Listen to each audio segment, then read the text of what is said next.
No, they didn't give me any notes. They called me, they checked my availability, they sent me the script. They told me that we were going to reshape the mythology and would I like to come out and play. And that they would love me to come out and play. So I was just thrilled to be invited.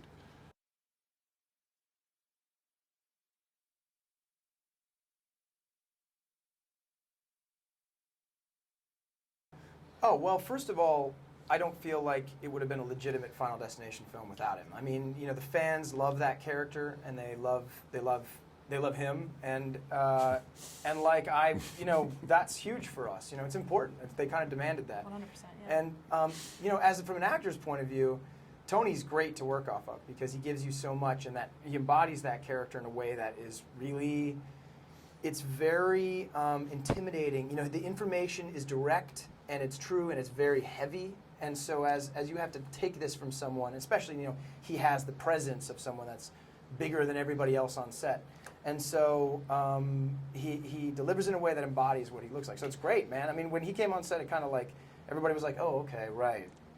This is why we're freaked out. Like, this guy talked to us about something and got us freaked.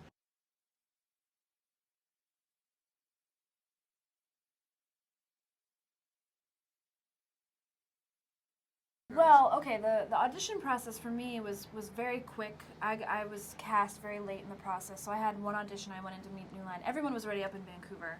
And then, like, the next day I flew out for 3 months. But when I got to Vancouver, Steven he took us all separately to dinner and talked to us about our perception of the character and what he's thinking to do, and he talked about the 3D cameras and what that was really going to be like, because he has this girth of knowledge about 3D. You know, he helped develop it on Avatar, and so yeah, it became a very collaborative experience back and forth.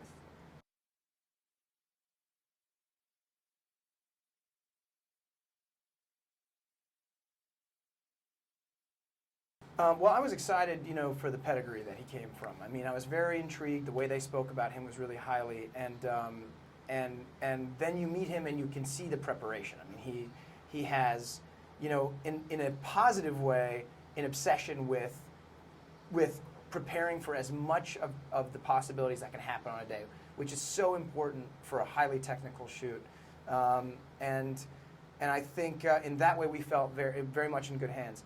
In working with him as an actor, you know, it's that great fun thing. You know, you take a little bit of time to learn. He had freely admitted, like, this is my first time helming this all myself.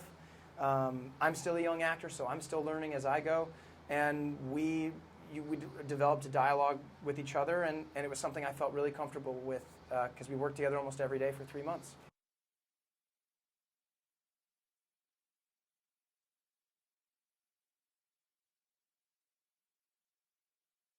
My parents did, actually. Really? I can't believe they did it, but they did. Fantastic. I mean, I love that. knowing you were cast, they did?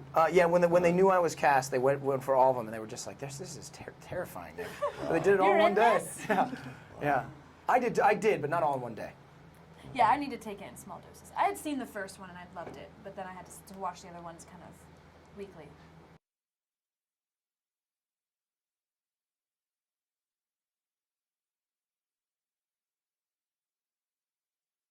Well, my favorite death scene is the one in Final Destination 2 where the guy gets sliced up by the barbed wire. I love it because it's the shock of Final Destination, and I love it because it's like the kind of imaginative gore, 3 different segments of a guy falling off. I really like that. Yeah, I mean, yeah, if you guys want to go down the line. My favorite death is probably the tanning booth.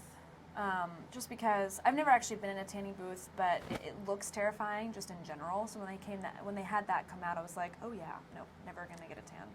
It's just awful. And for me, the woman being hit by the bus in the first one, I thought it was so sudden. For me, it was the first time I said, okay, that's Final Destination.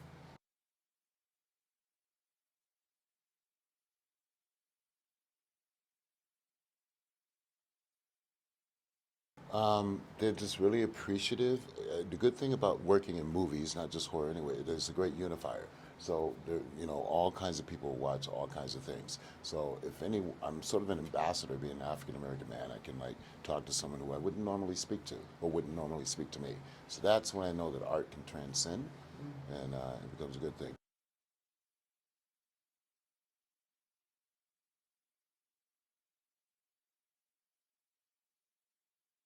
I mean, call me what you will. I mean, if you're gonna call me queen, I ain't gonna kick you out of the room. Right. Yeah, I mean, I've been incredibly lucky and blessed, and one of the most amazing things about the horror genre are the fans, and they're very loyal fans, and they're so vibrant. Like they really get their voice out there, and they support 100%. So that's been wonderful. But I am kind of in the beginning of my career, so I hope to, be a queen in another way, not just a scream queen, but be able to do play a queen and to do just the gamut of roles, because that's really ultimately why I became an actress. I didn't become an actress just to be in one genre. I've been very lucky in this genre, but yeah, it'd be nice to play them all.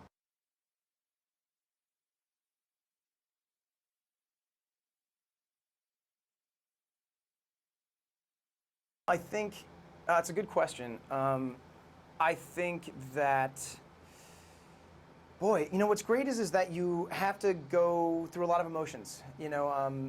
It's for me in particular. I got to run the gamut. I get to have. I've done a lot of romantic comedy stuff before. I get to have that here with her in some small scenes where we get to try and hold on to each other and have a that romantic relationship. But I think you learn.